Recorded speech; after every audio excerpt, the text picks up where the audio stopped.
So now they're telling them that the church is going to be caught up to heaven, and then somebody else is going to go through tribulation.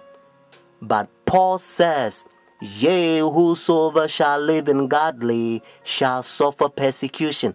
When Shadrach, Meshach, and Abednego, notice in Daniel chapter 3, when they throw them in the fire furnace, you know what happened? God saved them. And according to Daniel chapter 6, King Darius, when they throw Daniel in the lion's den, God saved Daniel. God help us to understand that He has the power to stop pain and He's in control. And according to Daniel chapter 12 verse 1, Bible says God's people shall be delivered. Notice, in the time of trouble such as never was. So you don't have to fear mankind. Do not accept that satanic doctrine or gospel, so to speak. It's coming from the Jesuit, the Vatican. You eating Catholic doctrine. That's what you are eating. That's why, and again, Revelation chapter 17, the Bible called this power the whore, the mother of harlot. Means if this power is a mother, notice, that means that this power has a daughters. It's a Sunday churches that they accept their sun worship day. That's why it's Sunday. And watch even the spellings, you find out that's what it is. So friends, Jesus Christ is coming. Whether you go to church or not, friends, take a stand now. Saturday is the biblical day, the Sabbath, because God knows that in the end, the devil's going to make a lot of people forget the day. It's the holy day that they prove that He's the one who created heaven and the earth. Friends, that's why He began by saying, remember the Sabbath day to keep it holy. Oh, friends, isn't that sad? Said Jesus. Why you call me Lord, Lord, and do not the thing which I said? Says Jesus. These people confess me with their mouth, but their heart is far from me. Luke chapter 23, verses 50 to 56, and also Luke chapter 24, verses 1 to 3. In order for you to understand, you have to know that the Bible says all things was made by Him. So Jesus Christ created this world 6 days, and the 7th day He rested, according to Genesis chapter 2, verses 1 to 3.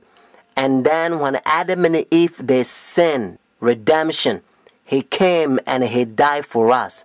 Friday on the cross, Jesus Christ, He says it is finished. And then He rested on the Sabbath day. Notice when the sun was going down, Friday evening, they buried Jesus Christ. So the early day in the morning, notice, according to Luke chapter 24, verses 1 to 3, Jesus Christ rose on Sunday. So Jesus Christ kept the Sabbath after the creation, and He kept the Sabbath after redemption. It's a beautiful thing if you understand. That's what biblical Sabbath is all about. And now look how they're uniting their churches. Notice Sunday churches to so-called the mother of the church. They are ecumenical unity. Your Holiness, may I present Archbishop Kayan Barsamian, Primate of the Eastern Diocese of the Armenian Church in America. May I present Archbishop Yichen Akachi, the Legate and Ecumenical Officer of the Eastern Diocese of the Armenian Church in America and President of the National Council of Churches in the United States. Holiness, may I present Reverend Dr. Donald McCoy, representing the presiding Bishop Mark Hansen of the Evangelical Lutheran Church in America. Holiness, may I present Bishop Jeremiah J. Park, Bishop of the New York Annual Conference of the United Methodist Church.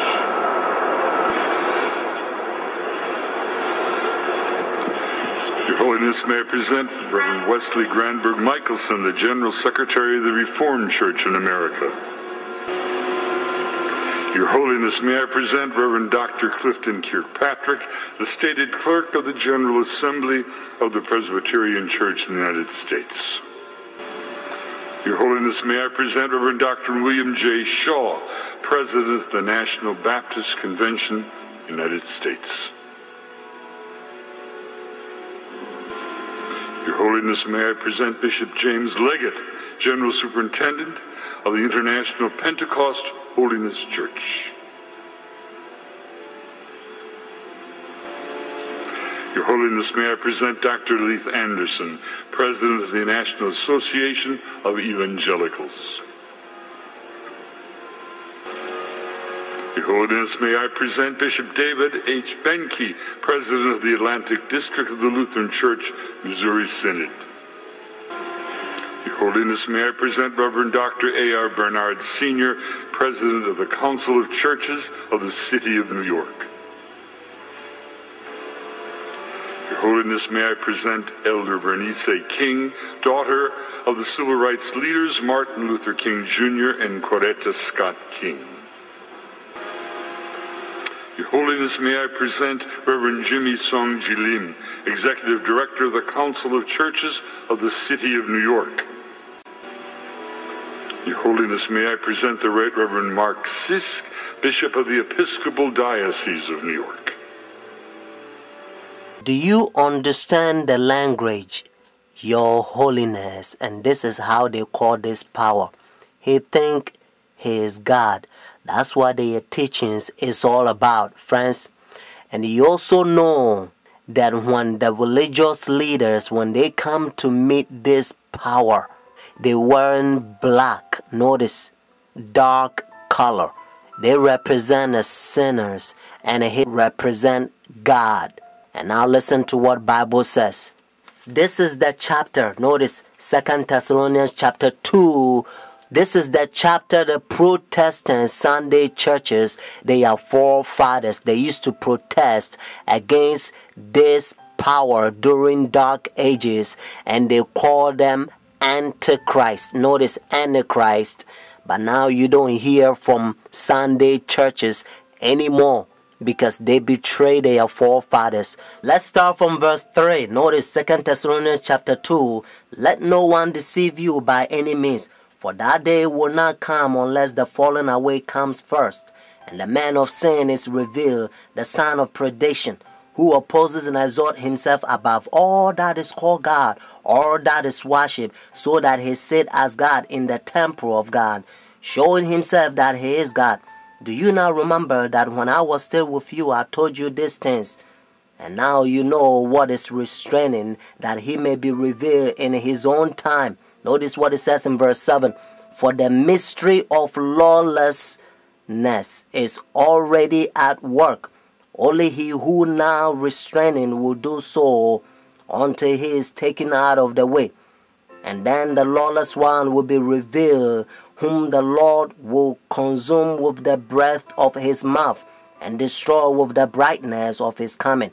The coming of the lawless one is according to the working of Satan, with all power, signs, and lying wonders, and with all unrighteousness, deception among those who perish, because they do not receive the love of the truth, that they may be saved. Friends, I urge you to call this number and order your own book. And the name of the book is The Great Controversy. Notice, The Great Controversy. And by the grace of God, you're going to become a better Christian. You're not going to fall to this Christianity that has become like a coffee and milk shake together, because the man of sin infiltrating the churches and they destroying doctrines.